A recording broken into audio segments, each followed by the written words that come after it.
Welcome to today's session, students. Today we are going to see chapter 4. I hope decision making in PHP you understood clearly. Please do the sample programs and see, and project time and your apply IT, those two programs, try it and try to submit it to me within a week. Okay. Chapter 4, functions in PHP. We are going to see about functions in PHP. What is meant by a function?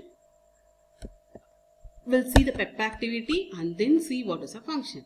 See, in this pep activity, Radha is very excited about the new washing machine at home. She is helping her mother operate the washing machine by following the instructions. So, program selector knob, you can select a program by turning the program selector knob. Temperature selector knob to select a temperature for hot water. Spin button, select the final spin for drying the clothes in the machine. Start or stop button, close the door and press the start button to start the machine. So, Radha wants to wash the clothes in hot water but not dry them in the machine. Which function should she choose? Yes, which function? Temperature selector knob, isn't it? So, the knob or switches in the washing machine perform some functions, right? Similarly, in programming languages, we are having some special tasks can be assigned to the functions. So, these functions are used for this specific task. So, this can be assigned for addition, one function. For subtraction, so likewise, so a special task has been assigned to a set of statements is called as functions. Okay. Let us see how we are going to write the function, the definition of it and everything. PHP functions. PHP also provides a set of ready-made programs called functions. A function is a subprogram designed to perform a specific task and return a value. There are two types of functions, predefined function or user-defined functions. So, either the functions can be predefined or user-defined. In PHP, a function can be defined by the user or the existing predefined function can be used. Okay. So, there are two types of functions. One is previously it is defined and we can use that function. Otherwise, B, the programmers itself can define a function. Okay. Both can be used. Okay. The next one we are going to see is in PHP, a function can be defined by the user or the existing predefined functions can be used. And our predefined functions, we are having calendar functions. Some of them are calendar functions for calendar date and month calculations we'll be using.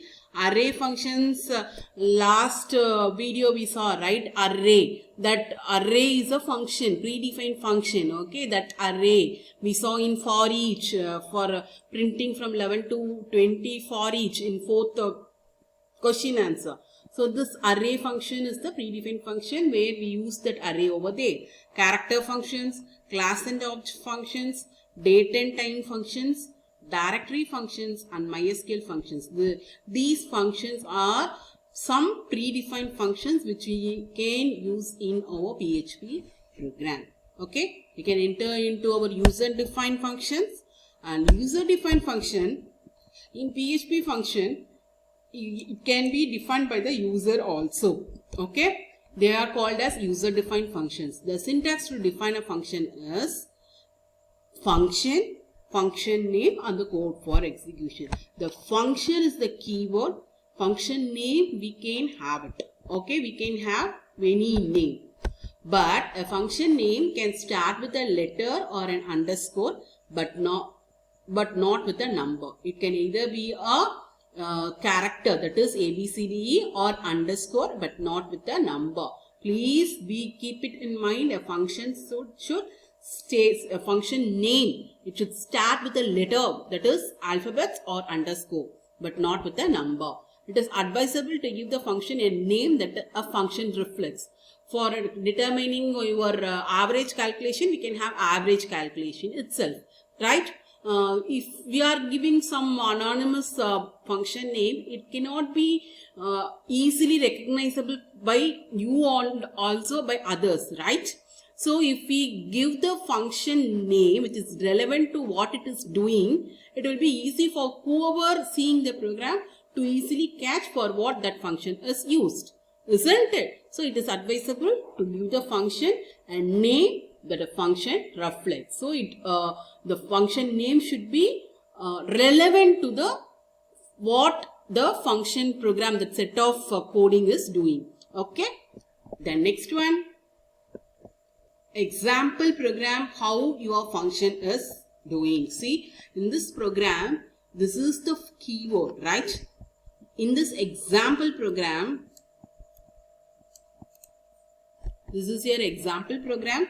The function is defined using the keyword function, and it is called by the send message is the function name. Okay, this function is the keyword, the send message is the function name. We are going to print this in the function. Okay, let us see that. We can go and type the program. Okay, PHP, your function keyword, send message, and the functions you have like this. Okay, and print I like programming, isn't it? I like programming. I know students and ma'am, no, we don't like, I'm hearing it. Okay, here this is a function. Now we are going to just call this by this. Okay, we'll save it as sample function dot php. Yes, and we can save it using your exam folder, H3 documents, and in student folder. I'm going to run this program. Go to your browser, http localhost student, and what is the program name? Sample function dot php. See, so you are calling this function in your PHP program. This function is a separate function. Okay, so we are calling to print here. So in footer, last line you want to print our name in each and every page, means we can use this. Okay, we can enter into the class now. So in this example, the function is defined using the keyword function, and it is called by just writing its name, send message. Okay, so this is the general user defined function. So functions with parameters. How we are going to use the functions with parameters? What is meant by a parameter? A parameter are specified after the function name inside the parenthesis. The parameters are separated with a comma. The parameters are information that is given as an input to the function. So the parameters are just the information which is given as an input to a function. Okay, so example program here. See, in this function calling, we are giving some input, and that input is being taken to the function, and that input is being printed. So I have reached, I am sending it using send message. Here this input is given to this function, and this input is being displayed in the function itself. Okay, let us see that. In this program itself, we'll modify that. So here we can have message, and here also we can have message. Yes, and here we can have I like programming. Yes. Now we will save this program, and we can start once again. See, once again it is giving the same result. So this program also works. Here what we are doing, we are sending the parameter. This is called as a parameter as an input to the function. In this function, the input is being printed here. Okay. So for giving some values to the functions, this is being used. Okay. Yes. Okay.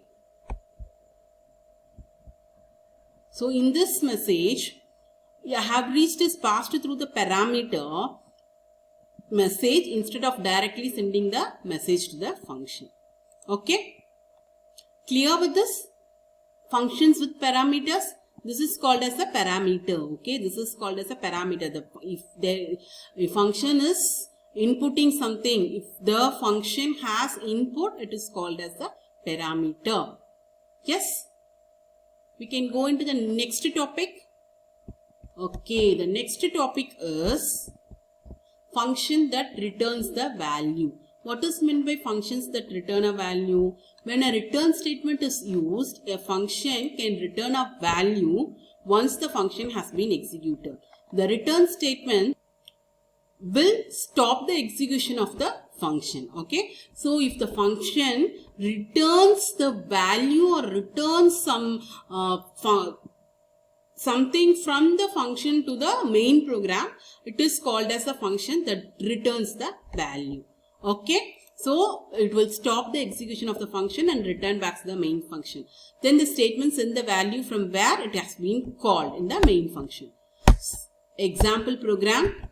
See here, this is a function keyword, this is the function name. These two are parameters. We are passing 45 and 20 here. This is called as function calling, and we are returning the area. We are calculating the area of the rectangle. We are returning the area to the main program and where it is called. This return statement, it will be saved in area here, and you are going to print this. Let us see here how it is functioning.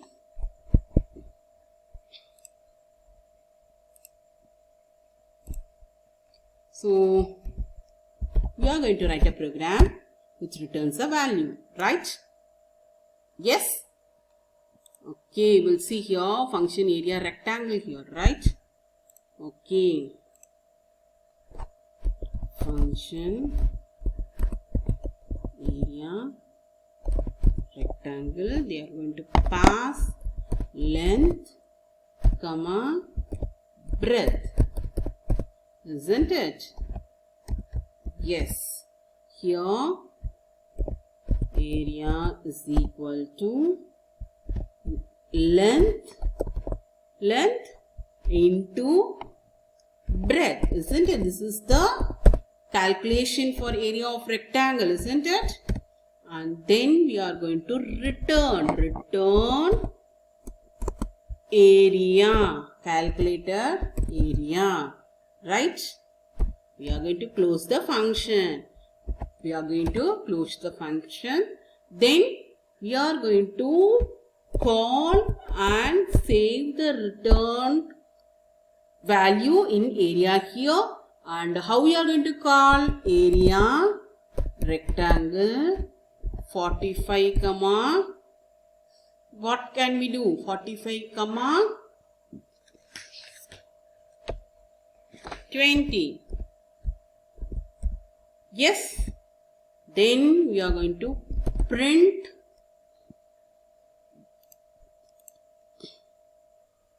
the area of a rectangle is area M is 2 .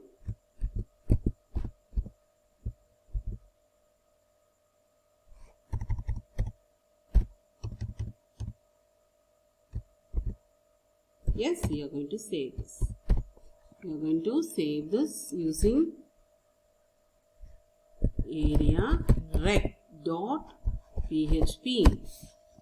Yes, we are going to just check it whether it is running.